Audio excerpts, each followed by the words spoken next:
All right, podcast is now in session. Let's get started.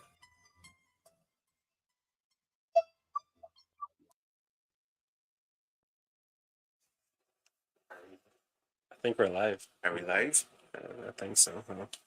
I guess people will let us know if they cannot hear us. If you cannot hear us, Yeah. I actually don't know what they would do. Like tap the mic properly if you cannot hear us. It's like 1 2 1 2 testing 1 2. We're back. We skipped last week, obviously. Yeah. We had to take the last weekend of January off, but it's good. Welcome to February. Yeah. Welcome to February. And Um, enjoying the. Actually, last week was the first week of February. No, yeah, last week was the what first day week. is today? Today is the 8th, so we're officially in the second week of February. Yeah. But anyways, at least we're being consistent. Like So this is episode 3. So shout out to our 20 subscribers. You guys are the real G's. no, I do appreciate you all, man. If you all are enjoying this, definitely we're doing something right. Even if it's one person that's enjoying this, it's all good. So good. It's all good. Don't even sweat it. But February. You know what? I actually want us to start with this episode. Like my crazy take or hot take. It doesn't feel like Black History Month, y'all. It actually does not feel like. I actually do not know what. I know like there are a lot of things that I felt like. I don't know if the economy is affecting celebrating Black History Month. I actually don't know. But February is supposed to be a Black History Month. It also doesn't even feel like Valentine month, but that's a whole different. But Black History, something is going on. I think it's a good thing that does not feel like No man. We actually do need like like when you have to like when the black movies happen. You watch like all the Tyler Perry news. movies. My issue with Black History Month is what's the end goal? Like, are we just gonna forever keep doing Black History Month every Feb? Like, what's the end goal?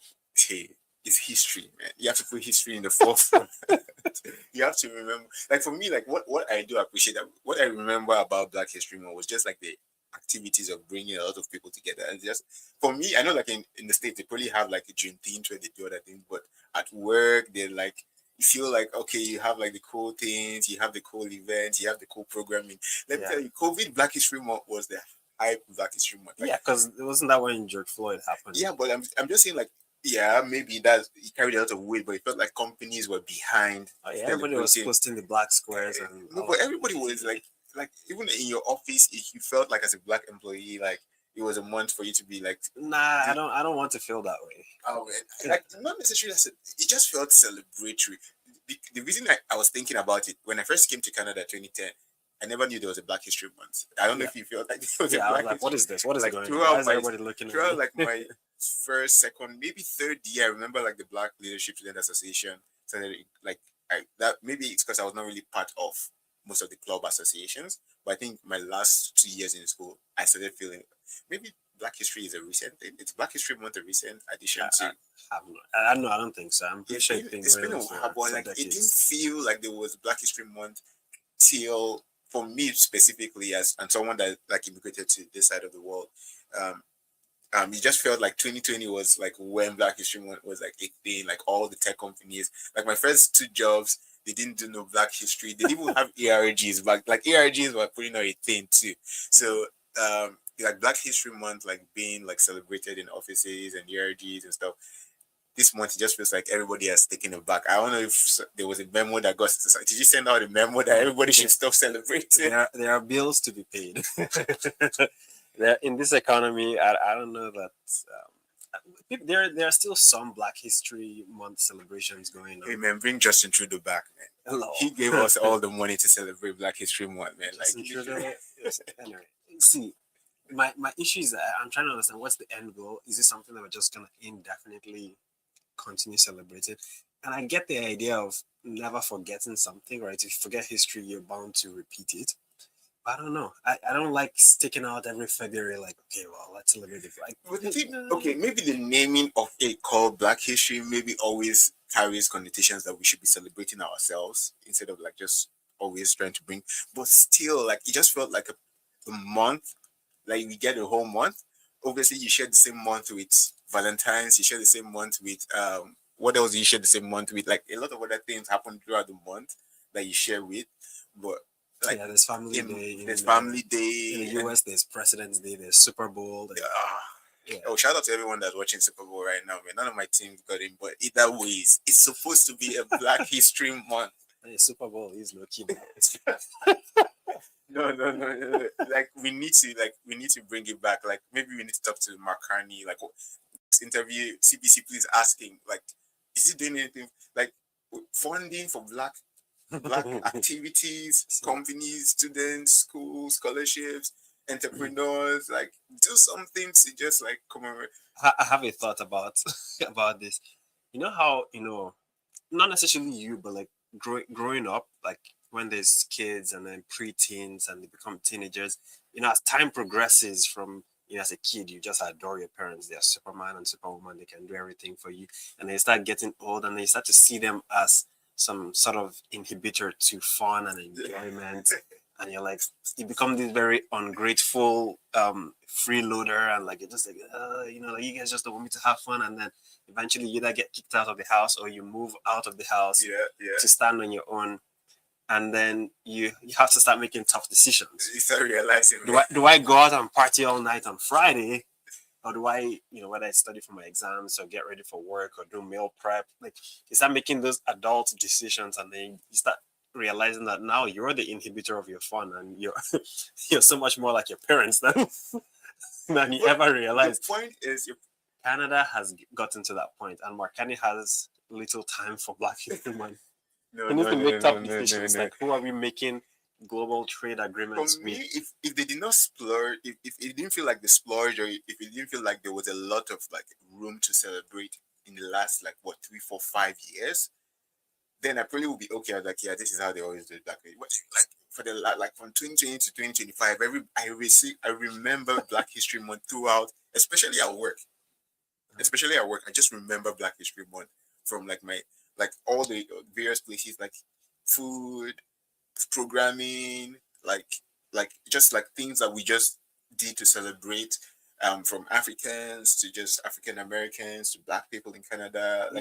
There was a lot of what's the word now? There was a lot to gain from doing those things. Or you say from the companies to attach themselves to the idea they right now, nobody wants to be on Donald Trump's radar. Right now, people are trying to just stay afloat and figure out the direction Canada is heading. People are trying to see. My issue is, if this is the case, then throughout the whole year, everybody should just every month should just be like zero sum. Because if you don't feel like February isn't Black History Month. Nah, I'm okay with. But also too, I'm talking as an African. Also in Canada, I'm okay with the muted celebration. Like it's okay, we acknowledge Black history, whatnot. I don't think we need the full month, but yo. Sure, people are gonna come for me for saying that. I just don't. I don't know. 4 weeks is a lot of time to just stand out in the workplace. Just no, I never stood out really. No, I just felt like they created space for us as a Black community, even in the workplace, to just do our thing, to do your thing, show up, do your own programming. You probably have the ears of the executive, so that 1 month. It's very ceremonial. I don't know. Like there's a lot of it that I'm just like, I think I'm slowly getting over, and I'm just like, I don't know. Isn't everything ceremonial? Like everything literally is ceremonial in some sense. So it's like we might as well just ceremonially have our month. Because everybody else is doing ceremonial months for a lot of other things and ceremonial days and stuff. Like Black History should have its own ceremony.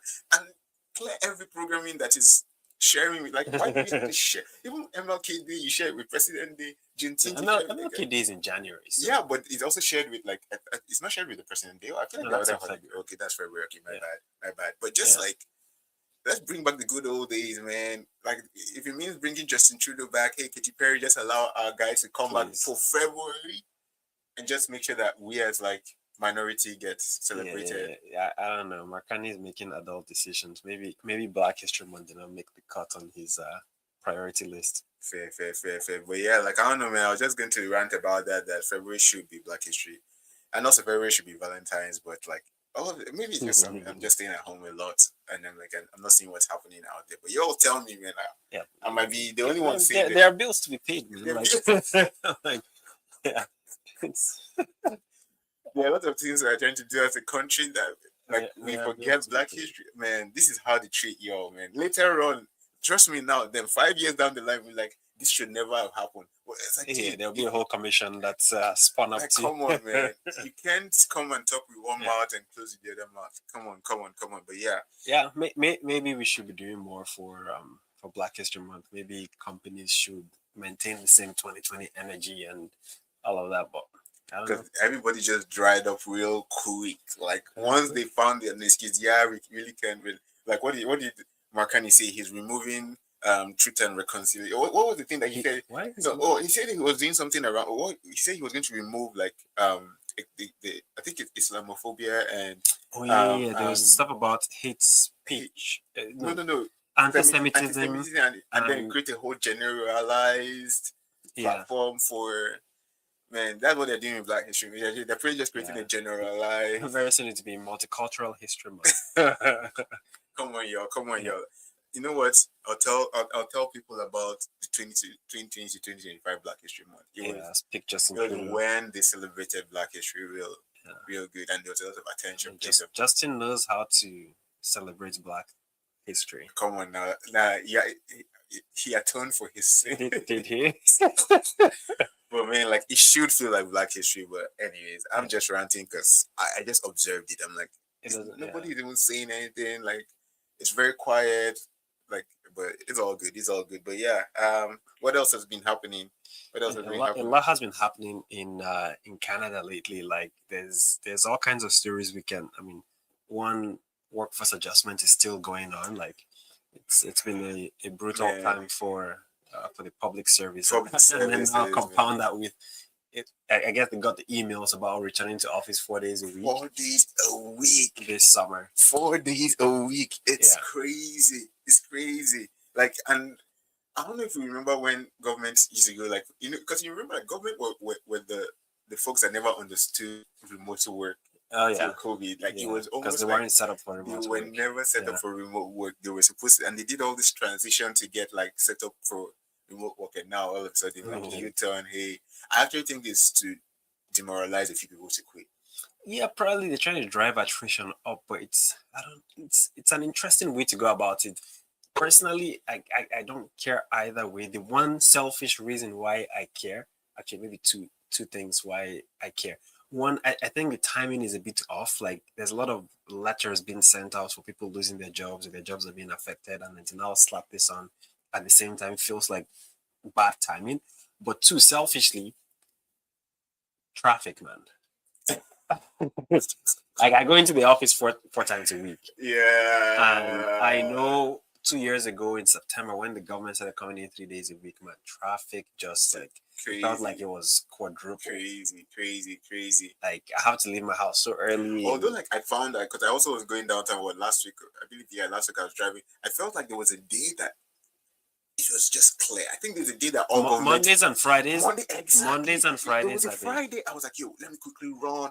And it's 4 o'clock, and I'm coming back. I'm like, oh, no one is still here. I'm like, Mondays and Fridays. So I mean, right now the government employees minus executives, they have to come in 3 days a week. Many of them concentrate Tuesday, Wednesday, Thursday. I guess so. You have the Friday and Monday to just chill. Makes the weekend feel a bit longer. Yeah, but that's crazy because if what you were saying is like, hey, they're putting in workforce adjustments, also putting in this requirement. It's almost like creating some sort of uncertainty in the air that you can't even come back and just unionize because what am I unionizing for if everybody's gonna be adjusting? Your job is affected. Your job is affected. I mean, there are some employees who had already moved out of the NCR. Yeah. And they're being told that like you're either moving back to the NCR or you lose your job. Like, find a way to fly 4 days a week. Like so. I don't know, like after all those investments in enabling remote work, I feel like rather than just send out an email asking for people to come back to the office, I feel like we're owed an explanation. I'm not a public sector employee, but I feel like I want to know why. To be honest, I think it's just, hey, if you don't like it, you can leave, and we'll gladly just allow you to leave. I think it's one of those things where you have to shake and see who is left over because we can't afford to like the size of government that we have, and it's like let's just keep shaking. Keep shaking. Early retirement, shake. Workforce adjustment, shake. 4 days a week. Return to office. I wouldn't be surprised if it's 5 days a week at the end of the year. I won't be surprised. Maybe next year. Government likes to do things, because I think they would want to capitalize on just the commotion now versus give another space, and it would be hard to come up with an excuse as to why you want to now destabilize everything. Yeah, it's been interesting to see how the unions react to it. But I mean, me selfishly, I need the public service to be as remote as possible, because that traffic, man. Yeah, Yeah, traffic can be crazy. The road early in the morning, no matter how early you want to start leaving now, man. it's like you Yeah. have to be beating and then come back. Everybody will now want to leave work quickly to also beat the traffic. Oh man, but yeah, Carney, I don't know what he's doing in all of this. At the same time, I think he gave Canada Post $1 billion too, right? At the same time, like $1 billion, but it was $1 billion loan, I think. And Should Canada Post be privatized? Because like, it sounds like the organization can barely stay afloat if they're left to stand on their it's own. all these And remote workers and everywhere. I get that they have a function to play in society, right? So, if you want to send mail, letter mail, all these things, like they are probably the lowest cost option.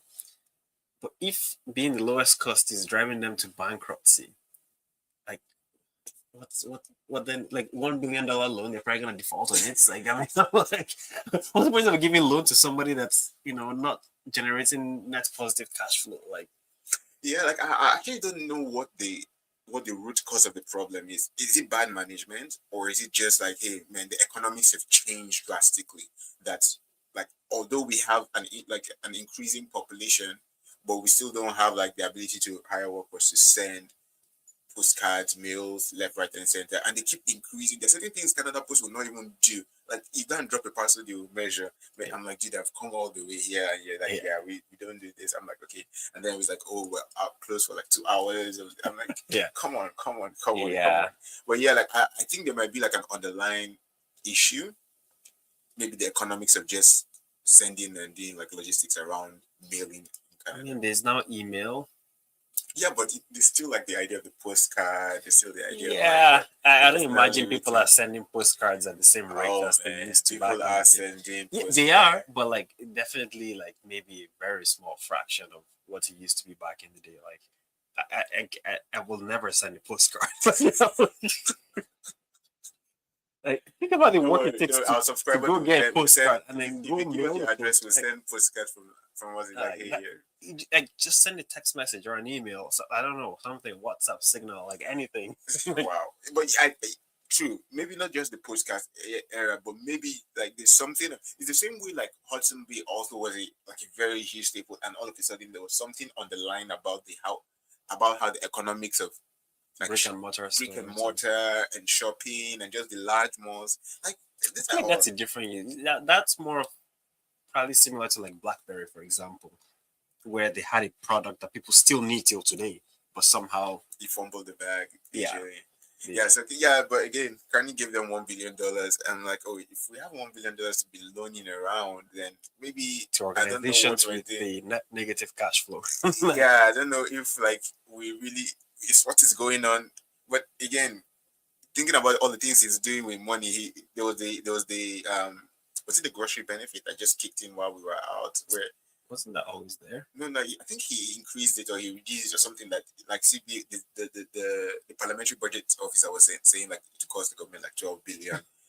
But I'm just saying like, hey Carney man, like at this point, are we trying to trim down? Carney is just pushing money around. It's just like, okay, let's Are we that game doing where something? they'll Are have we the doing cups and nothing? then they'll do Like, like don't this. get me wrong. If everybody's gonna eat, everybody's gonna eat. But if we're saying that we're broke, then everybody should like That was pitching. that was the point I made last podcast. Like, Carney needs to be sending a difficult message to Canadians right now. Not difficult. He needs to be straight with Canadians. Like, here is the state of things. Everybody's gonna have to, I wouldn't say chip in, but it's not really chipping in. It's more like, don't expect as much. Don't expect Black History Month celebration Right? anymore, Like, man. he should be straight with us as opposed to, on one end, it's like, oh no, we're in a really tough spot. We need to downsize the public service by X%. And then you go here and then you're spending billions of dollars on other things. And it's like, okay, well, I don't know. Like, there's something about this strategy that I personally don't it doesn't fully sit well with me. Although I've been very skeptical about the guy the whole time, but No, I'm still, I feel like there's a bit of politicking going on where it's like, okay, I've been doing a lot of really, really hard things. Let me just try to come out and do something really what's hard? nice. Please. What hard things He has he has been been doing? doing a few hard things. Like, What? we literally talked about workforce Creating an adjustment. MOU. No, no, I'm saying like he has been cutting down on a few things that is just like trimming down the fat left, right, and center. Like he's just saying, okay, let me just give the people like a bit of relief. Also, groceries are like wildly like Canada. We actually pay one of the craziest amount of groceries prices. Groceries Like are expensive. they are expensive. So him coming out and giving like a whole benefit and trying to give like an accelerated fund, it's costing 12 billion. But I'm like, all right. Yeah, but if it's not 12 billion that we have, so we're either printing or the government is borrowing, like it's still Canadians are gonna pay for it eventually. Like you're just kicking the can down the road. Like there's no such thing as free money. Like Fair. yeah, it's like right. It's like don't if we don't have the money for the grocery rebate, let's not create this perception that oh no we're doing something for affordability and we're giving people money to buy groceries when like 10 years down the line those people and their children's children will be paying for whatever loan or inflation that he's creating to send those rebates. So I don't know that You're fully on board on what I'm not fully on board. I feel like if I'll respect Mark Carney if he comes out and say, hey, we're in a very tough spot right now. Yeah. Here is what we're doing. We're downsizing the public service. People are hurting. We'll do what we can to make sure it's a seamless process, but we really have to make some tough decisions, right? So how can we, business 101, we either make more money, right, save more money, or, right, that's the only way to get back in positive cash flow. So how can we make more money? We have to sell things. What can we sell? What do we have to sell? We have minerals, we have energy, we have natural gas, we have all these things. We need to figure out how to sell more of those things. And whatever is blocking the way to sell those things, those are the things we need to address. That's what I mean by he needs to be straight with Canadians and have tough conversations. So less tree hugging, more drill, baby drill. Drill, baby drill. No, that's the kind of messaging I want to hear from him. I will respect him so much if he comes out with that level of messaging. But he's doing like for example, we'll probably also get to that where he was doing like the EV rebate and the mandates and trying to clear out a lot of robbing Peter to pay Paul, as far as I'm concerned. No, he's like basically saying, look, let's create fair competition on this. Though. When you do EV rebate, once again, here's my problem with the rebates. Where is the money coming from? No, the money is coming from the fact that okay, if you're going to be spending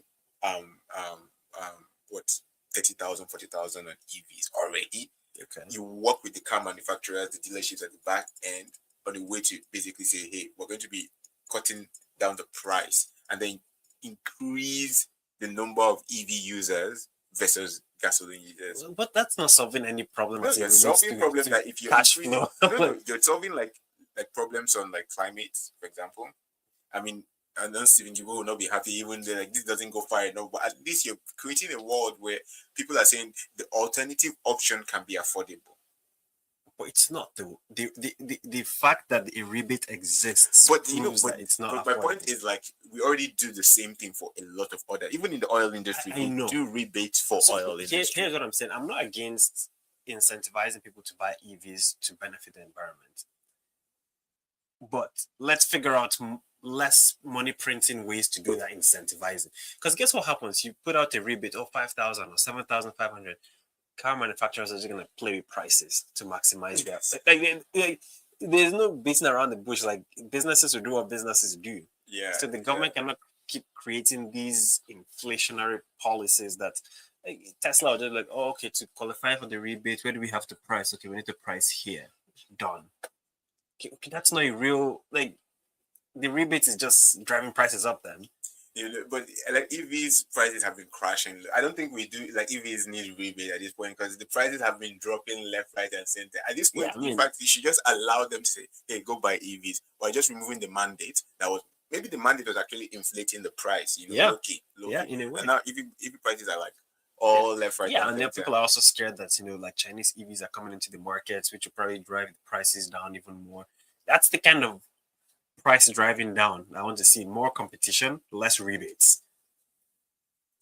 less mandates too. Like we don't need those things. Like those things just No, but like the issue is like if you don't like, for example, you're asking for more competition. If there's already a cheaper way to produce cars, innovative ways that are trying to hit that barrier would always struggle. So that's why like the government is like, wait, what? yeah. If your innovation is going to be more expensive No, than if your innovation like to get to mass market is going to be cheaper on the long run, basically because when you have an EV, you don't pay for gas, reduce servicing. Actually, don't know how, because sometimes like my EV's be making noises. I'm like, yo, I don't know. But either ways, but I'm saying like on the long run, it's a lot affordable. But in the short term, you're looking at the competition and trying to even get into the market. It's hard to break in because you already have established players. It's hard for who to break in? Producers, innovators, the people that are building the EVs and all those things. Like, why is it hard? Like many of the people that are building EVs are people that already sell cars today. Yeah, for all of these guys are not EV guys, man. Like let's keep it a buck. In fact, even their EVs like they'll be recalling like all the whole batch at once, right? So like when you're looking like okay, maybe some of them actually are, but I'm saying like for them, they're trying to make this transition to like clean electric vehicles a lot easier. GM does a good job so far with some of their EV models. I know Ford, they're trying to because I think they took away the F. But they're trying to go down to this unified platform thing where they can use the same EV platform. Use the same thing for their gas and their different. I think it's more of the EVs, but yet to be seen. I know they are reworking one of their plants, whatever it's in the US anyway. But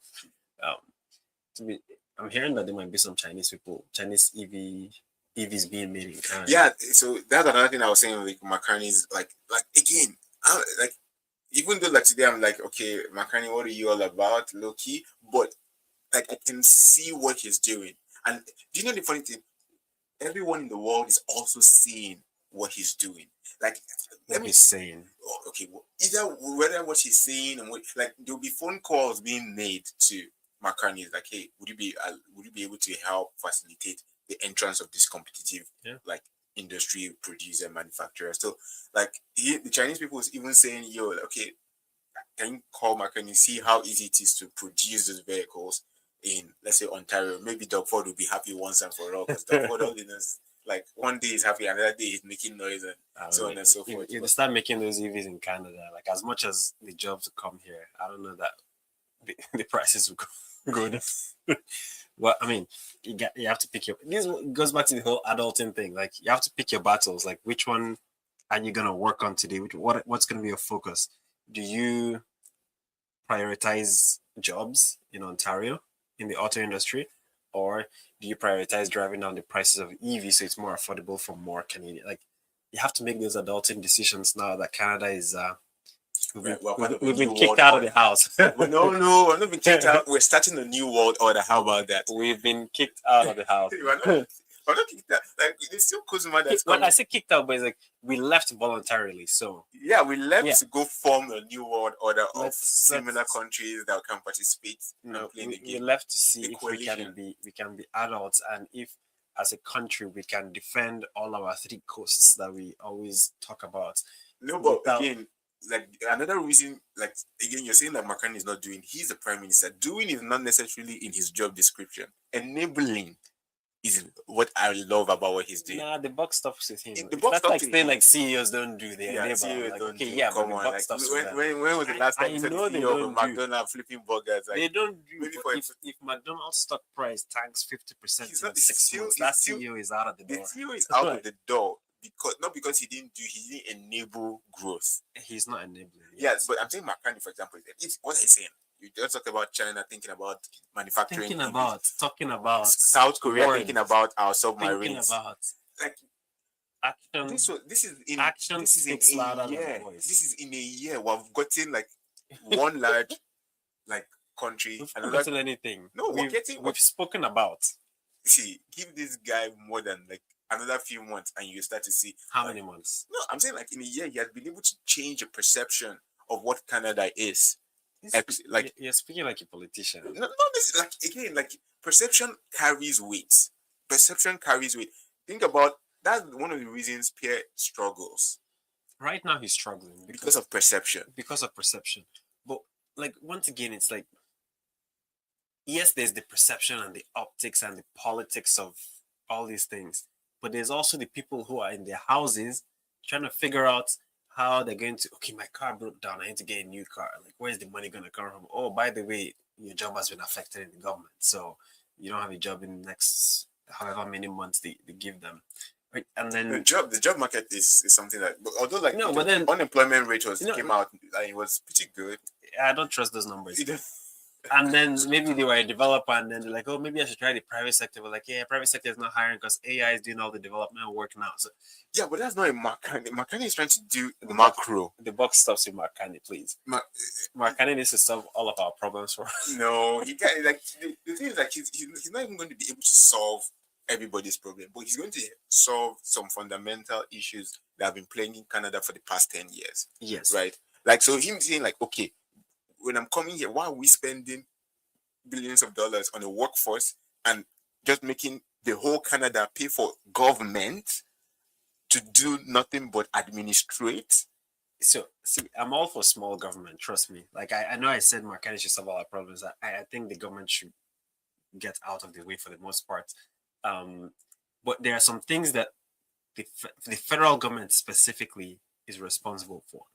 And the economy is one of those things. National defense is one of those things. Which we're getting like people are calling up, right? You're seeing the news of people calling up like submarines in the Arctic, right? Guys, like there's a South Korean company that's like, yo, we'll give, although the amount they were calling and they were like, oh, till 2035 or 2027. I was like, how long did it take you to get all? But they said they will bring jobs into Ontario, right? Steel companies, still mining industries would have a lot of jobs to produce for our defense contractors, submarines, ships, and so on and so forth. So I think that's a South Korea. Although I'm like, why is there no company in Canada that is? I mean, I'm glad you got there. No. Why is it like, why when we talk about our defense, it's either U.S. companies or Chinese companies or South Korean companies or German companies? Like, man, like Canada needs to start producing stuff like that. That for me, that's the biggest takeaway. I agree with you. Like Marcani's legacy would be how many new producers has he added to our economy? But there's a lot of bleeding that's going on and a lot of reputational damage that he has to start to fix with. Yeah. That is like, okay, let's fix some of those things. But if we're not able to produce, like, I know we produce planes, right? Because that's why they were thinking about threatening us with decertifying Canadian planes. I was like, yo, calm down. Like most of your private jets are all Canadian plane or Bombardier planes. Yeah. Like, so we do have production. We can increase that production. We can make like things like better. I agree, but there's reputational damage that we're not bringing in more industries. We should bring in more grocery stores, man, to Canada. Like literally, like break up these monopolies. The prices, man, it's crazy. Yeah, it's but crazy. It doesn't stop with just bringing in. You bring in more grocery stores, and it's the same people you're buying the milk and the beef from. So I don't know what they're gonna do, but they need to figure out how to increase that because like Canada Tire, they find them for doing like weird sales where they'll tell you it's 50% off, but it was never twice the price. So they find them, like, I believe, like in Quebec. So I'm like, they should find Amazon too. You should find all of these big bucks. Amazon is like using the coupon. It's gonna be $400. You're like, I saw this thing last week for $200. How did the price go? There's a lot of like crazy things that's going on. Like obviously Amazon fully using AI to just gouge everybody's money, which is cool. But hey, if there's something that they should do, increase the competition. I like involve international producers in our market, which is great. Also generate Canadian production, which we already do in some provinces. That's why, like again, I don't know why Doug Ford was mad. It's like we need to focus on people that are producing in Canada. We are just importing cars and having jobs for people that are importing cars, but we should focus on the farmers that are producing, Alberta that is producing, and figure out what Ontario will start producing. Although we have good mining industries that are producing steel and other critical minerals, that should be the focus on our production. That's it. Like, how can we reduce all the bureaucratic red tape around these people producing things that are generating revenue? That for me, if like that's the kind of messaging I want to be hearing from Marcani. I'm like like I want to hear him say, okay, well, this industry they're producing, but they have to deal with this regulation and that regulation. So let's get rid of some of those things so they can produce more, so they can scale, Yeah, so but they can that was part export. of like removing the EV mandate, right? Like, so again, production. It's a good These are first good start. steps that A good first start. Yeah.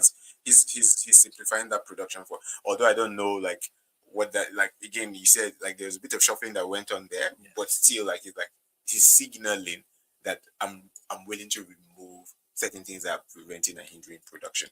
Yeah, which And again, I'll have to also give it to your guy Pierre Polivier. He's actually coming on board to like work with McCartney to like for me, like, again, politically speaking, I actually do not know have a good solution for Pierre. Actually, I do not have a good solution. I don't know what he's going to be able to do, if he's just going to be able to just chill and wait for McCartney to slip up and then pounce, or he's just going to be, hey, let's just collaborate at this point. Yeah, I think Pierre for the most part should definitely be on more collaborative than like antagonistic. Like there's no need to oppose for the sake of opposing. Like work with the government, provide your suggestions, provide your ideas, stuff like that. Like as opposed to, oh no, liberal government for the past 10 years they've had power and this is what they like. That kind of rhetoric is not really helpful right now. I think we need to see a conservative party that's helpful, that's collaborating, that's providing suggestions, ideas, and not just opposing for the sake of opposing. One thing this is one thing I wanted to get your thoughts on. Like that strategy is what I see him doing now, coming out of his mandate from his leadership review, which I thought was good. I listened to the speech; it was also a good speech. It got me teary sometimes, but I'm like, you are trying to politic with your family now. But again, it was really nice. I liked it. But I wonder if it's, and I hope McCartney doesn't think this way, but I'm just thinking like a very political savvy person. Like the closeness, like that partnership that you're talking about with the conservative, how does it affect internal liberal the caucus? How do they move forward, seeing that they're almost in lockstep with conservative I mean, person? what do you call it? Unique times require unique measures. I don't want to say desperate because it's not. I wouldn't say it's necessarily desperate, right? It's a time for Canada to actually work together. Both parties have to come together, and to give Mark Carney some kudos, like he's been taking a lot of pages from Pierre's playbook, so you can tell that he's actually he took it he out. took the whole book. He took the whole book, and he was just flipping through and just saying all the right things. He took the whole book and he's more reasonable and he looks like the adult in the room. He's like, when your kid is smart and you're just like, let me just think, okay, this actually, but I'll present it like I said this, not like so that I think history will be gracious to. It's like, okay, back in 2025, 2026, both parties, the conservatives and the liberals, worked together to figure out a path forward for Canada after we voluntarily left the house. We did not get kicked out. The house was no longer friendly house, man. It's like it was no longer friendly. There's but fires my everywhere. point is like the older you get, the more confront. Like you cannot have too many adults in the same space, right? So it's time for you to go spread your wings, fly, do your thing. So in a moment such as this, it makes sense for both parties to work together. Now, fast forward to a place where we have short-term strategies, mid-term, long-term strategies already in place. The country is, heading in the right direction. And yeah, you can go back to opposing and putting your foot down and negotiating and having the proper political debate and negotiations that usually happen. Where it's like, okay, well, if you want me to agree to this one or vote for this one, you have to put this in. Yeah, I think so. I think so. I for me, I liked it. A couple of things have already come out of it. You remember their hate speech bill? They just put it down and they focus on the bill reform bill, which is again, these are things that everybody agrees on. Hate speech, you're about to like put a lot of people just like in opposition, which is not what I think McCartney should be focused on. We should be focused on uniting the whole country. What are things that we all agree on across all our coasts and provinces and nations and territories, right? I'll tell you one thing that we not agree on: the firearms buyback. To be honest, that's been such a flop of a policy. But the issue I have with the firearm, like, who cares on one end and who cares on the, like, why is this a thing?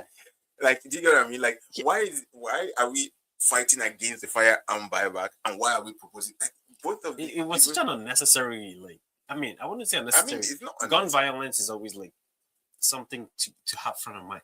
But then to roll out a broad national strategy is like, oh, we're gonna buy back all these firearms. I'm like, geez, like nobody signed up for that. I'm like, But also too, like again, like are we do we have the resources and money to just be buying back all of these things, yeah, especially when it doesn't exactly. A really lot have of anything. provinces said they don't have the But money to do it. also too, on the firearm side, why are we producing and encouraging people to be selling firearms when we really don't need firearms, like being so level I said that. And if you're an avid hunter, like you Yeah, need but firearms. like in like because I went to one grocery store when I was moving to this area.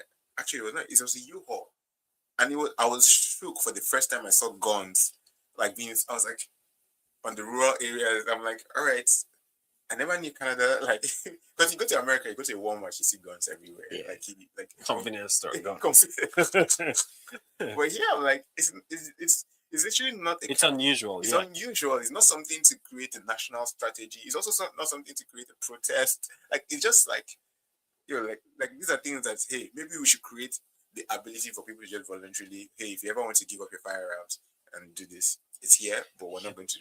You know, when you create stuff like that, like it doesn't just like you can't just say, oh yeah, if you want to give up your firearms, you can come do it. It's such a massive program. Like they need to create all the infrastructure for collecting, for inventory, for processing, and then you have people doing the administrative work, and it's a lot. Like to mobilize the whole country to do all of those things. It's not as easy as, oh yeah, if you want to give back your firearms, just bring it back to the police station. We'll take it. Like there's a lot that goes into actually delivering on those announcements, because the actual people that are doing the announcement, those are people that are getting laid off today. But like politicians will stand up in the house and they'll say things, and then the people who are actually doing the work, they're the ones who have to then, okay, well, we have to build out this new case management system, and we have to do this. You have to be interoperable with Interpol. Yeah, once I hear case management systems as soon as man, I'm like, it's like, what? But that's how governments operate. Go and buy back case? Like, come on, yo, like this is too much. Like, who does anybody ever go back to that backlog of case management to go and look at what you filed in the case? In the event that there's an audit triggered or there's an investigation, and they want to trace it back to who was the initial person who submitted, who are the people who reviewed. Like everything needs to be logged from. This is sidetracking, but I wanted to go to touch on somewhere they should investigate, like which they have already done actually on whatever was happening in the Toronto police. Actually, like what was sad about that story when I read it was like the fact that there was a father and the son that was also allegedly involved in this crime organization, which hey, allegedly I'm saying 10 times because I actually don't want no smoke. The fact that you guys can get the police involved in your crime left, right, and it can be wild. So basically, I think like they found. So basically, there's a crime ring that operates in the tow trucking industry. I'm not surprised. And also like dealt with a bit of like drug trafficking that had a lot of police in the Toronto police. What do they call them? Toronto police TPS. OPP? Or is it no like just Toronto police service? Yeah, Toronto police service. They had them in their back pocket, like finding ways to almost even killing a correctional officer. So they were able to get the Toronto office to give address of a prison correctional officer. Allegedly, and allegedly, whatever we want to do after. But anyways, they found a few of these. I was reading out the list of the people that they indicted. I was like, there's a father, there was a son. The granddad was also in the TPS. I'm like, man, how do you come in and also get your son involved in? And his son just recently just got into the police like service like what, a year or two. I was like, man, and these are black people too. I was like, yo, Black History Month, yo. Oh my god. Black History Month.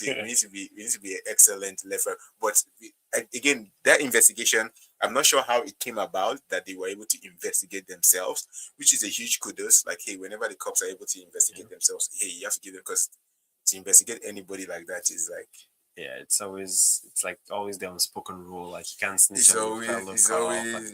And I'm pretty sure there's some people that are actually like dirty and they're like, you don't meet the threshold, even though you're actually working with criminal organization. Where it's like we just cover you for this, for that, and then we'd only focus on the folks that I don't know if you've ever been in an accident. Those tow truck guys. The tow truck guys, somebody should investigate. Like actually, you can probably not investigate. You can't really investigate. Like it's many of them also run cash operations. And the first time I actually had an accident, and I don't wish, like, since then, like 6 or 7 years ago, even my worst enemy, man, I don't wish you any accident. I actually don't wish you any situation where your cars get, because it's one of those crazy things that if you've never been used to it, you can be taken aback first of all from the fact of what just happened, and then the aftermath and how it affects you. So, because I remember like two guys like, yeah, man, yeah, don't worry, man. Don't worry, it's all sorted out. Do you know, I actually don't even know where the car was. I don't know what they did. Like, literally, I didn't even know how he knew I had an accident. I've not even called the cops yet. Like, the cops have not come on the scene. Like, they're monitoring the networks left, right, and once he showed, nobody else could show up in that area vicinity. It's like, you already got this, already got this. They mark their prey. So I'm like, I don't know what kind of money is involved in all of these things that it can also lead to a criminal organization. I remember they also like had like you also like nearly assassinated the insurance agent in Toronto also too, like that, because they were trying to investigate what was going on with the insurance. A lot of insurance companies now, they have partnerships with their own tow truck because they don't want to deal with. Because what happens when they lock up your car in some of their yards? Like every night it's there that they are billing for it, right? And usually it's the insurance company that ends up paying. So now insurance companies, they have their dedicated tow truck service or roadside assistance service that they use. So for most the crazy thing is that when you're in an accident and you're so disoriented, it's hard to think like, okay, let me call my insurance or let me call my actual roadside assistance service. You're like the first person that shows up. You're like, oh, thank you for showing up. Help me do this. And that's your car is in some yard in some random place. It doesn't have anything to do with the insurance company. Man, yeah, it can be crazy. But yeah, like they investigated them.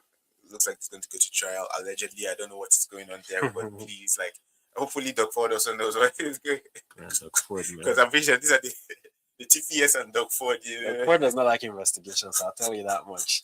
Man, Doug Ford is lucky. Doug Ford is lucky. You know why? Like, Ontario Liberals, a shell of themselves.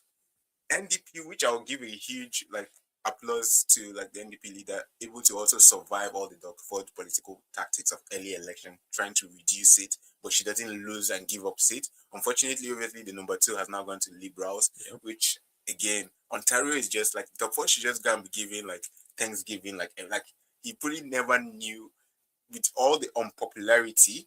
I don't see how he's not going to be the premier for the next 4 years. Which hey, you know, like I want the NDPs to be. I don't need to. I was gonna say, I'm like,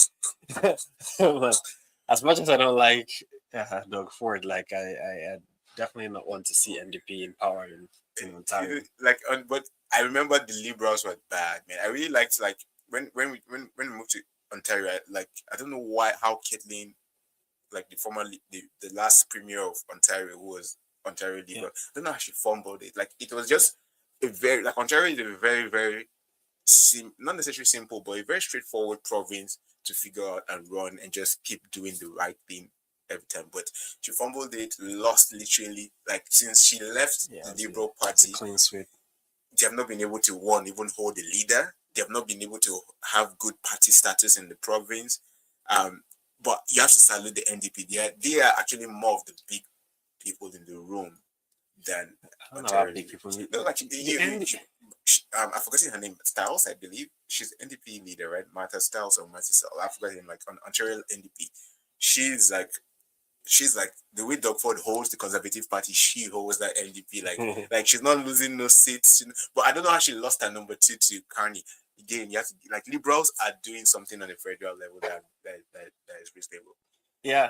On the federal level, I know that they run a tighter ship for sure, and all these floor crossings that they've been successful with.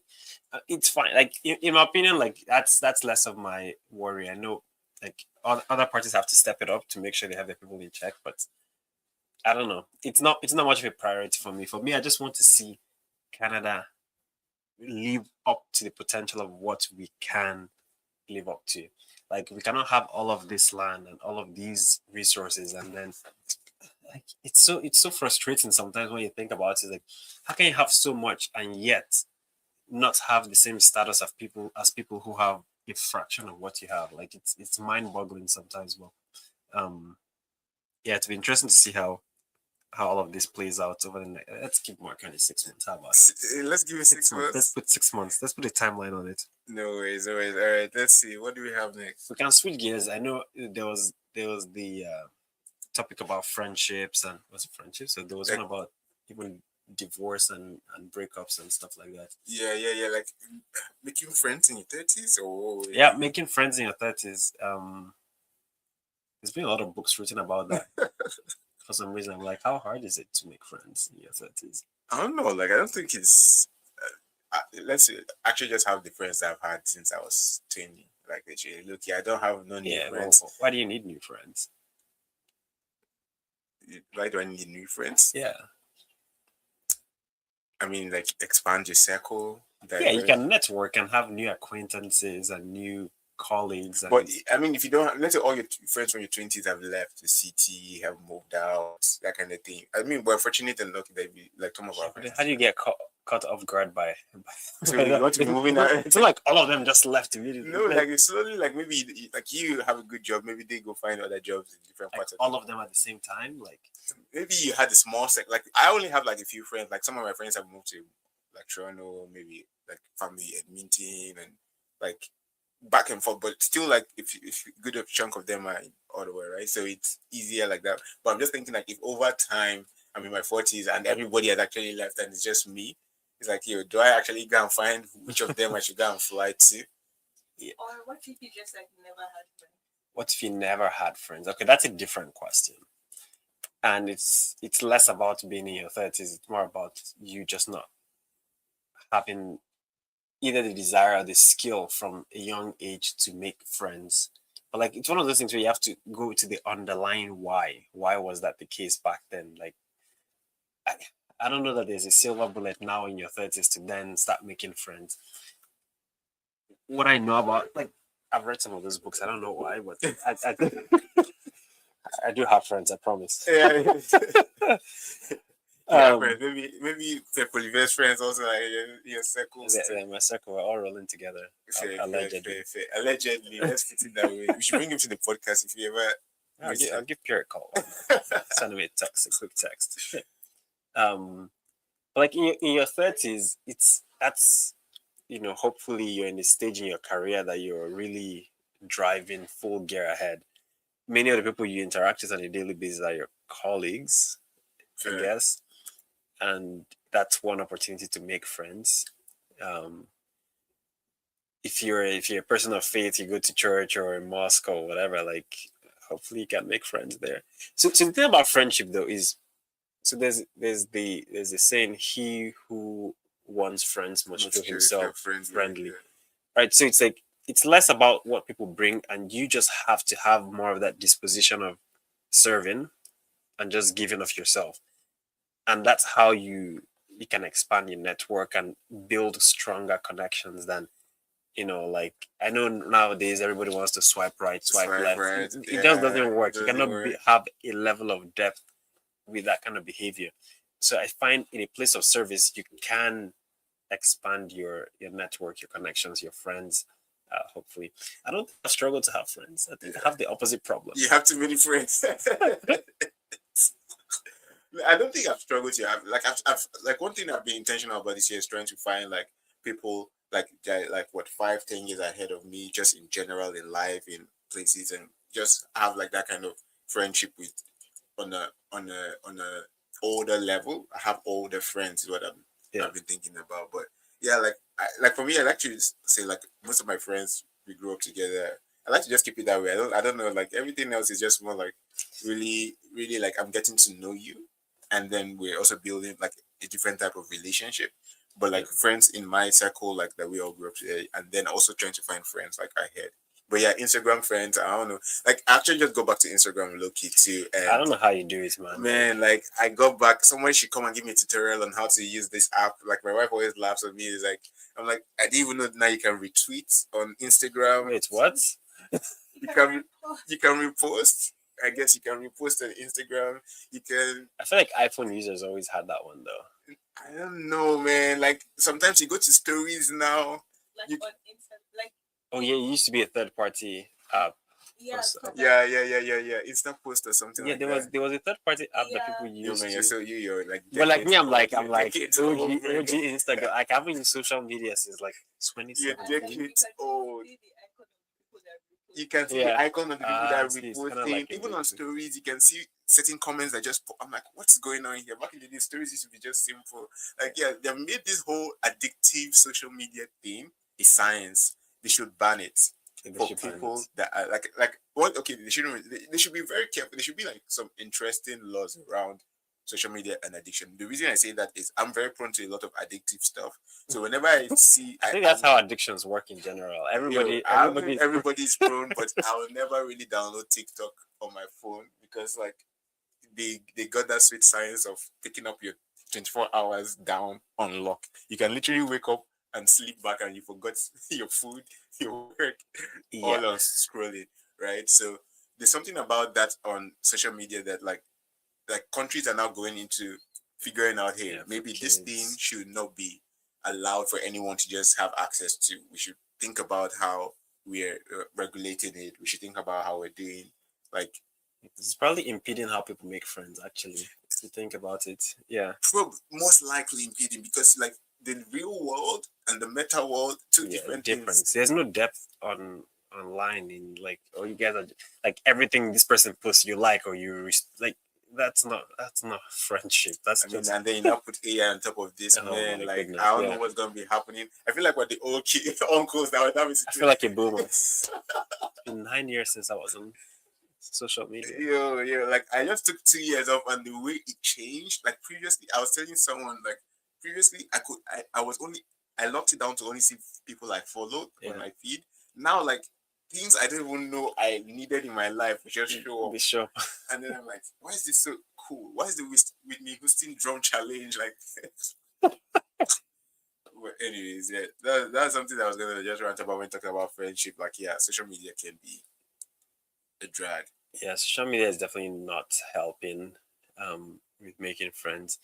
I also find there's fewer and fewer in-person events. Yeah, I don't. So there's like a thing where like people are now saying that the social media era is coming to an end, and the real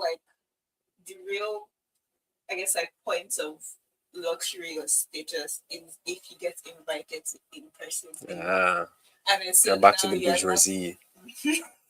So now you're cool if you can post about something that happened in real person. life. No cameras, no posting. Exactly. One of those events where you wear a mask, a face mask. No, but anyway, the story you're talking about, like this, is breaking up is hard to do. It's even harder if you don't have the money to move out. Like maybe, like I thought it, I was like, wait. Somebody better like educate me on like if you're in a crazy relationship, you should be able to just say, hey, I'm out of this. But you're saying that everybody's already sharing. It's the grocery bills, man. Is all I'm saying. It's the grocery bill. It's the grocery bills. Nah, man, it goes back. Was it on the first episode we spoke about cohabitation or something like that? It's like if you moved in with somebody purely from an economic standpoint, there are questions to if you ever love that person. It's like it sounds like survival. Like man, like I just need to be able to pay my rent, man. Like let's move in together. It's like I don't know. Like, do you love them or do you just need to split the rent in half? Yeah, that's a question. What choice do you have? Parents. Like, I mean, if you're not dating them, what will you have done? Yeah, so that's the thing though. Some people end up doing it for the economy. So you date because that means you never loved them. So I mean also like I'm saying like it should not be the conversation. So yeah, so just remove the love and just say like, do you need a roommate? Like let's be roommates. I'm like don't deceive each other because ultimately it's gonna come out because you're not now doing any of the things that somebody who loves them will be doing, and then you guys argue and fight and all this thing all the time, and then time to break up, you're like, okay, I know we're breaking up, but can I still have just my roommate? Can we now switch to actual roommate? I should have just started from there, from the get-go. Yeah, I thought that I was like, yeah, there's something that's going on, economy, social media, AI. Like rent prices, like rent is like the price of a mortgage these days. Like Yeah, like, but the thing also too is like, especially in Toronto, like the condo market has been crashing. So it's like people like I think rent is gonna sort of stabilize eventually because like condo market for sure has been crashing, and that's the leading indicator, or it's one of the leading indicators. So That's hopefully, that's but optimistic. then I'm not in Toronto. I'm not in downtown Ottawa, so I actually do not know how crazy it is and it can be um in the market. But yeah, Forgot to do a message from oh yeah, our please, sponsor, yeah, what does sponsor say? Kweeve. Like we should have some sort of visual thing going on. It's like, okay, our sponsor is Kweeve. That's KWEEVE.com. And Kweeve is for organizations that depend on donations and fundraising for their financial operations. The idea is that it makes it easier for every dollar collected from all donation channels, whether it's online, SMS, Interarchy transfer, in person cash, whatever, to be able to track all of that because it's all recorded in real time, all in the same place. And then you're able to do all your financial administration. You can issue tax receipts. You can generate reports for senior leadership. Um, and it's all seamless from one place, one app, one web-based application. So check out Kweeve.com to get started. You get a first month free if you let them know that you heard it on this podcast. So talk soon. Yeah, yeah. One thing I wanted to talking about technology startups. Y Combinator, do you see the news where they said they will stop investing in Canadian startups. but then they switched back. They were like yesterday or 2 days ago. Yeah, that sounds like an unnecessary thing to say. Like, even if you wanted to do that, why say that? Free just wanted to be on Trump's good side. Yeah, I know. Just wanted to be on the news. Just try to be relevant. Because, like, why say something like that? Like, it's so. We all know that most of those companies end up in California anyway. Yeah, Like, a couple yeah. Canadian entrepreneurs also just ended up in. I'm like, dude, we're actually having a huge like innovation Yeah, drain. like they're draining our. Well, that's. I think we've beaten Marcani long enough because. McCartney is doing a good job to bring that back. Don't worry. What One of the good job is playbooks he doing? he should take from Pierre. Like when Pierre was talking about that reinvestment on the capital gain tax. Like if you're reinvesting your capital gains in Canada, like it's gonna be taxed. He should start by first of all reversing whatever our good friend Christopher Freeland did. Oh, like no, I think he reversed that already. Did he reverse Yeah, that already? That the capital gains on increasing it to 60%. Yeah, I think he reversed. On unrealized gains too. Like, I mean, it's not necessarily unrealized gains. All she was saying was like I think it was the stock options. all she was saying was she was looking for a way to tax the rich more, and I get the sentiment of taxing the rich. Canada taxes the rich, like Here's my issue with punitive taxation. It's like you're incentivizing or you're disincentivizing what you should be incentivizing. no, not really. Yes, Not really. really. So here, Not see, really. how about you get rid of many of the loopholes that people take advantage of I don't even think like Canada is and like simplify our tax code? It's very simplified. Like it's very simplified. The issue is If not it's necessarily. simplified, then there's no need for the additional rhetoric of tax the rich more. Yeah, that's why I'm saying like I think what Kanye did when he removed that and rolled that back was a good I believe like and I'm going to check this like I think he undid the capital. So this was pretty much the capital gains on stock options I believe where it went from 50% taxable on your income rate to 60% taxable on your income rate, right? So I think he did that because it was going to affect doctors and hospitals. But yeah, I don't think Canada has a lot of loopholes in our tax laws. We do tax a lot on the wealthy side, and it's one of the reasons you probably see it hard for people to actually go from middle class to higher class, just because like it's you have to have a lot of money to even get. Once again, incentivizing the right behaviors, because generating wealth is not a bad thing, so it should not be punished. When you generate wealth, the money flows into the economy. Yeah. The money flow, you create jobs. Like, you cannot generate a certain level of wealth by being an individual contributor. Like, it's just impossible. So if we can get more people into that bucket, it will generate more jobs for those who are then aspiring to get to that bucket, and then you can have this, kind of progressive economy where people are growing and getting better if they want, right? So my issue with that is I don't think it's how it's played out in our neighbor down south, like or anywhere where there are a lot of rich people. Like Canada, we don't have a lot of rich people to be honest. We only have like four or five I wonder families, why. 4 or 5 families that run the whole thing, and then we have like yeah, we don't really have a lot of like like a wealth class in general, and maybe it's because we're incentivizing, or maybe it's just because, and also I don't even know if like I think it's mostly around the middle class that gets hit the most. So it never gets to people don't even get to the upper class where we can even get more revenue from the taxes. But yeah, like even if we find a way to get wealthy people on the higher class, that money is not reaching anybody. The only way is if we have a lot of competition, which Canada for some reason does not push for competition. A competition, like what do you Like mean? on all the like on all our necessities, like on our food, on our energy, on our So shopping, having the competition would drive. would reduce like would drive innovation, would allow for a lot of Oh people yeah, I see. Yeah, to like find ways to improve, yeah, like on the product or improve on the service or just get better at it. yeah. If we allow for competition in our telcos and finance and so on and so forth, it would allow for innovation. It would allow someone to be able to come in with an idea. And again, you're not worried about your personal income tax. You're thinking about corporate tax at that point, which is Yeah. still really low, in my opinion, like which is good enough in some sense. But we just don't incentivize competition. We're so used to men. We only trust the big five. We only trust the big two. We only I trust the don't big trust three. them. So Like again, like if that's if I don't something know like if it's even a thing of trust. I think it's more of we only have this option. no, they've greased the right wheels and allegedly for these people come and You come and come for me. cut off the point. It's like, hey, y'all talk so much. Hey, how about if you cannot stream this? It's like, let me see you travel on Air Canada again. Yo, Air Canada, man, somebody should pray for Air Canada, man. They need a good competition.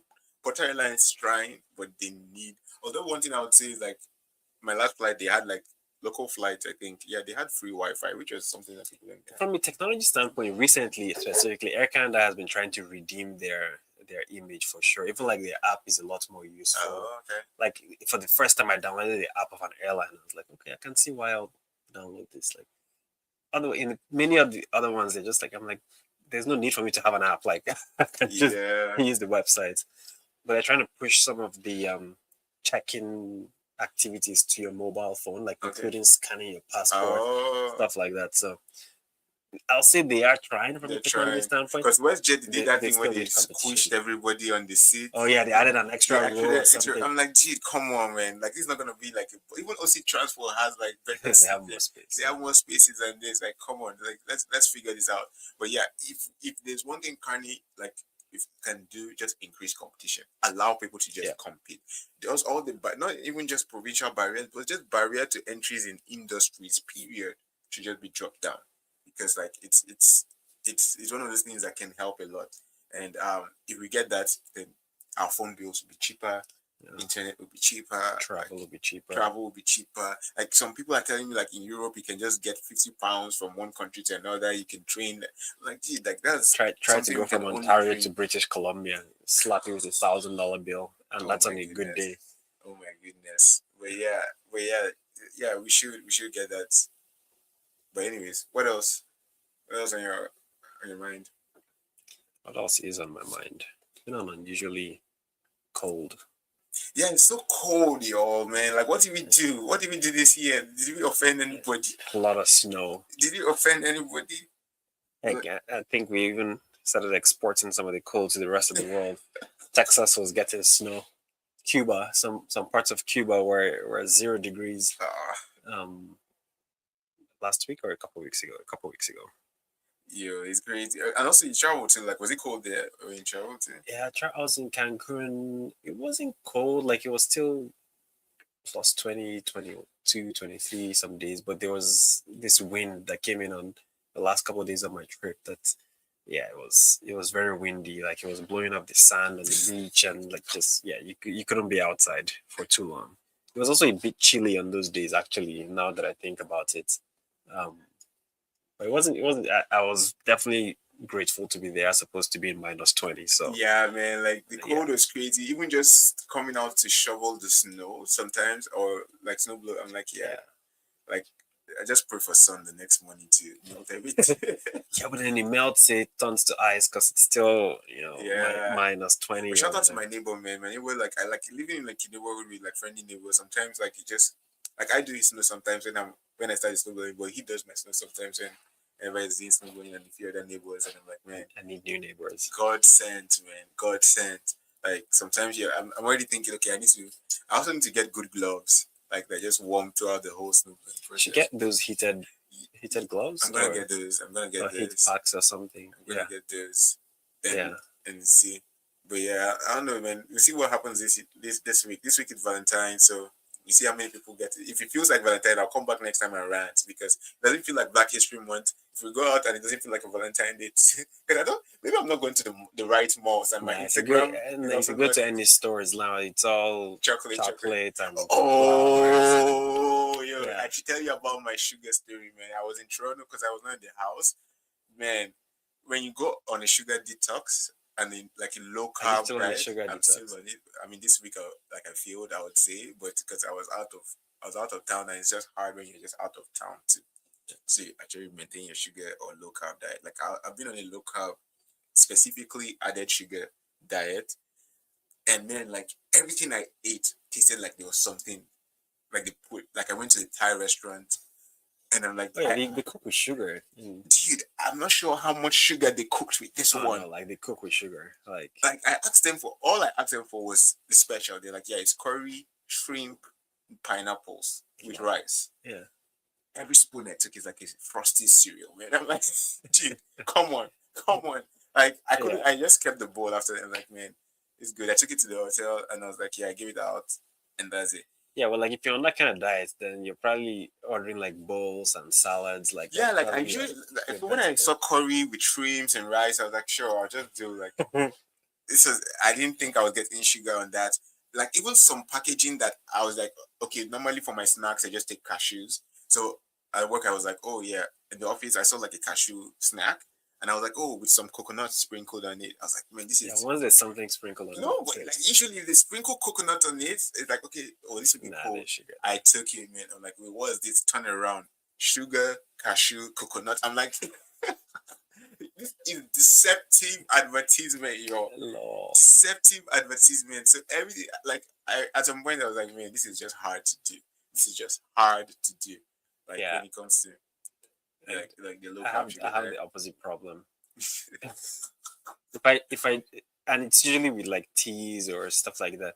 If I drink a tea or like something that there's supposed to be sugar there and there's no sugar, No, I need to give you my tea. You don't need sugar in it. I don't. Bengal spice. I, It's like I used to drink a lot of Bengal spice. yeah, like you don't really need sugar in that. No, you need sugar. Yo, yeah. You don't really need sugar. So I need even if it's one spoon, like because it has a place in there, like in the mix. Like no, you I've tried using like some like sometimes I put sweetener, and like I can taste that it's sweet, but there's sugar missing. oh man. So I need to add sugar. You should try going on the sugar fast, man. It will change a lot. It will change a lot. Like even just like how focused or how your skin shows up and how like every like for me too, like even your teeth in your brain, like I don't know where like it was so clear when I was in I was in Toronto this past week, and everything I was taking was sugary. I'm like, yo, like I need to go back home and just eat my beans. So what do you use to sweeten your? Normally, I don't take my tea with sugars or coffee. Honey? Yeah, honey is what I've. So previously, I never used to take any sweeteners, and now I've sort of like aligned on honey will be my sweetener going forward. It's still sugar, but the fact that it's natural, it's not eliminating that it's just like I can't try. I've tried stevia. I've tried monk fruits. So say stevia, you still need sugar in addition to stevia. Nah, man, stevia definitely has the weird aftertaste. Monk fruit doesn't have an aftertaste, but It's expensive, no? it's very expensive, and also just there's something about it that it just does not work. It's not sugar. Like when you bake it, I don't know, but honey just seems to be the right balance. It's not sugar, but again, it has sugars. Like if you like 1 teaspoon has like what 10 grams or whatever in it, but like it's still like again the fact that the fact that it's like I'm trying to get the sweetener in it. I don't put it in a lot of things. My tea, I just take my Bengal spice like that. My coffee, I'm okay with taking black coffee. But Without sugar yeah, or I'm okay sweetener. with just black coffee and milk is literally good for me. Now, like Next level. I'm telling you, like it's a whole different ball game. Like when you try to like only put sugar where it's needed. You mean in coffee? No, it's not needed in coffee. Yes. We can literally like again, what you're used to is not necessarily like it's not obviously not necessarily good for you what you're used to, but it's just a nostalgia. You're just used to Yeah, taking this like probably. this. If you get used to taking it without sugar, you'll be fine. Yeah, I'm actually good with honey for the most part. Like I don't necessarily need like honey is the only replacement for sugar that works for me. For you, yeah, Yeah. I would say the same too. Like I've tried all the syrups and all the sweeteners. Yeah, I'll say the same. But yeah, like I was like going, I was like, yeah, I need to just quickly go back. I need to quickly go back because nothing here is good for me. Like, and also the fact I was eating late and then I would sleep literally the same time. It always affected my so all the regiment I had going there just went. Yeah. And same thing happened to me when we went to Mexico too. Like I was like, dude, like there's nothing I can order here that Yeah, won't no. just be. Like if you want to be on a diet, you shouldn't be going to an all inclusive. There's nothing I can order here, but yeah, but again, I'm back on it. I'm good. So now, like, I'm back on the track. Just with very, very low carb diet, not necessarily like a keto diet or anything, but just like very, very like conscious about like the artificial stuff and added sugars. That's fair. Maybe one day I'll try one of those. You should try it, man. It would help. It would help, and you probably also it's also healthier. And you just for me, it made me look scary because I felt like I was losing weight and I'm already skinny and I'm like, should I call the doctor or something? I'm like taking sugar made you lose weight. No, just going on the Oh yeah. like it just felt like some of the tiny fats I was seeing like without even going to the gym, I was now looking a lot skinnier. And then I'm like, you know when you watch the Breaking Bad episode and you start seeing like maybe I should look up. Yeah, but anyways, you should like once you do like a low sugar diet. I'm not a dietitian, y'all, so please don't take this and say he said on the podcast. But I like the discipline. I probably will still go back to eating snacks eventually. For now, I'm trying to do maybe to the end of March. But cashews are good snacks. Like cashews. Just like almonds, man, I do miss my biscuits and cookies. I miss the biscuits. I miss the biscuits. So what I've planned for if I really need the craving, I'll find like a select type of biscuit that has maybe 4 ingredients at most, and sugar is the last. What does the order have to do with that? Because like, when sugar, that's the quantity of added sugar that they have. Yeah, but why don't you just make your own? Man, trust me, I've gone on that part, man. Like it don't add up. It don't add up. Which person is making cookies with 4 ingredients? Like, no. There's some good cookies I found. There's a Scottish cookie, like a spiced cookie that literally like sugar is one of the last ingredients. The fact that sugar is the last is actually way better than a lot of the snacks. Sugar is the first. Is that an actual thing? Yeah. The order actually matters. The order matters, and then also the order when you're not able to pronounce whatever is there, you just know they've put a lot of artificial stuff there too. Benzoylatic acid. Wait, what? The order does not matter? No, the order matters, but like just because you can't pronounce it, see, if I cannot pronounce, if you're telling me there are chemical hydrocarbons in this, that please, if it's not flour, eggs, sugar, then salt, whatever is there is not what I want. I just want very simple ingredients for my snacks. Right now, it's hard to find any snack like that because of the sugar restriction. But I think they put the flour, the scientific name for flour. No, usually they put enriched flours or like no, like literally something. So this is not food, but cocoa propyl betaine. I'm not gonna be consuming anything. No, like it's not something you eat, but that is essentially like baby soap. Yeah, but again, like how why can't you just say? Because it's a chemical name. And then they were looking for chemicals for babies and like, stumbled on this. It is surfactant, but it's the gentlest surfactant that we have, and that's why it's like used for babies. Yeah, but that one is fine. I'm saying that it's an example of a name that you don't hear and you cannot pronounce, but it's fine. No, but when it comes to my snacks, I feel like there might be milder surfactants that are easier to pronounce, like some tree leaves that you just blend. If you look at the chemical name, Because I'm like obviously, yeah. When I was saying like it's hard to produce, maybe yeah, like there might be some natural stuff that is hard to produce. But again, if it's natural, when I mean natural, it's something I should be able to like Yeah. I know about. Yeah. I don't want to know no natural that I just don't know about. Even the monk fruit, when I ordered it, I'm like, dude, I've never seen a monk fruit. And then I don't know what this is. But so that's another reason I was like, yo, all of these things that are just out of bounds and I'm trying to just put as sweetness, is it helping or is it hurting? So I just went back to the basics on honey. And I know like honey is sugar, so I'm just like limiting that. Fine with it.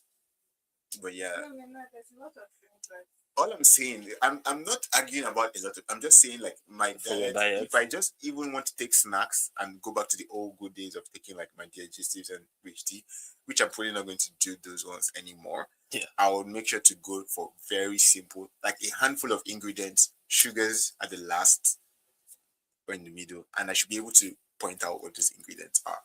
That's all my requirements. Because right now, if I want to do that, first of all, it has to be almond flour, I don't like all of this. All of these things are just like I've tried 10 different types of biscuits without sugars and without enriched flours, and I'm like I just have like a whole carton. I should probably, if you guys want any one, let me know. I'll ship it to you. I'm done. I'm just going to keep strict till the end of March, and then I'll find like just simple cookies that I'll take that have sugars in them, but they're really really like not heavily. Or I'll just take them with more like savory snacks. But yeah, that's it for me. I don't know how long have we been doing this. and I want to. Yeah, I feel like we've gone over our all right, usual hour here, so all right, yo. we've heard enough of our voices, and next week Sunday, it's the day after Valentine's Day, so Yeah, I'll come around if it actually felt like Valentine's. we'll have the Valentine's special. Valentine's special. Are we breaking up with Mark Carney? And Makani give me a lot of chocolates. Did you have roses for us, or did you have? No man, I Makani we trust, man, for Canada. Don't worry. Okay, well, until next week. Peace.